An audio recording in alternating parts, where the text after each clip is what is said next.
గుర్తుపెట్టుకోండి, ఈరోజు మనం ఒక కష్టంలో ఉన్నాం, ఒక బాధలో ఉన్నాం, ఒక దుఃఖములో ఉన్నాం, ఒక వేదనలో, ఒక విచారములో మనం ఉన్నాం. దీనికి 3 కారణాలు ఉంటాయి. ఒకటి, మన చేతులారా చేసుకోవటం.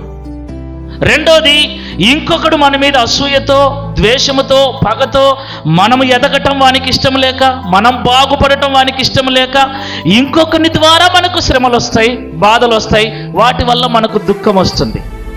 మూడవది, దేవుడు కూడా కొన్ని సమస్యలను, కొన్ని శ్రమలను అనుమతిస్తాడు, యోబు జీవితంలో అనుమతించినట్లు.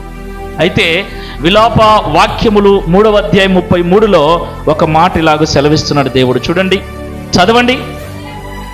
హృదయపూర్వకముగా ఆయన నరులకు విచారమునైనను బాధయైనను కలుగజేయడు. Praise the lord.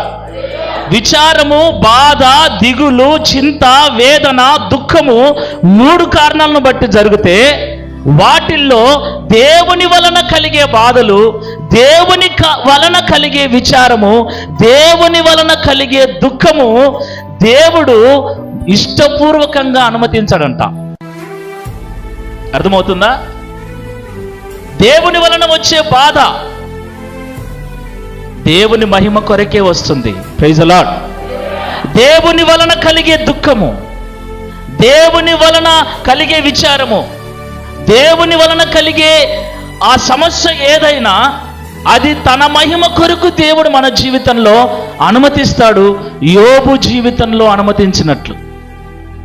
పుట్టుక నుంచి గుడ్డివాడుగా పుట్టిన వాడిని యేసుప్రభు దగ్గరికి తీసుకుని వచ్చి, వీడు గుడ్డివానిగా పుట్టడానికి ఎవరు పాపం చేశారు, వీడా, వీని కన్నవారా అని ప్రభువుని అడిగినప్పుడు ప్రభు చెబుతున్న సమాధానం, వీడు పుట్టుక నుంచి గుడ్డివాడుగా పుట్టడానికి వీడు తప్పు చేయలేదు, వీని తల్లిదండ్రులు తప్పు చేయలేదు, దేవుని మహిమ కొరకు వీడు గుడ్డివానిగా పుట్టాడు. Praise the Lord. అక్కడ దేవుడు వాని కళ్ళు తెరిపించి దేవుని నామాన్ని మహిమపరుచుకున్నాడు. కాబట్టి నువ్వు ఒక శ్రమను అనుభవిస్తున్నప్పుడు, నువ్వు ఒక విచారంలో ఉన్నప్పుడు, ఒక బాధను నువ్వు అనుభవిస్తున్నప్పుడు, దుఃఖము గుండా నువ్వు వెళుతూ ఉన్నప్పుడు, ఆ కష్టము, ఆ శ్రమ, ఆ బాధ నీ అంతటా నువ్వు చేసుకున్నావా, లేకపోతే అసూయతో, ద్వేషముతో ఇంకొకరు ఏమైనా నీకు ఆ శ్రమను కలిగించారా, లేదా దేవుని వలన కలిగిందా అనేది మనం ముందు గమనించుకోవాలి.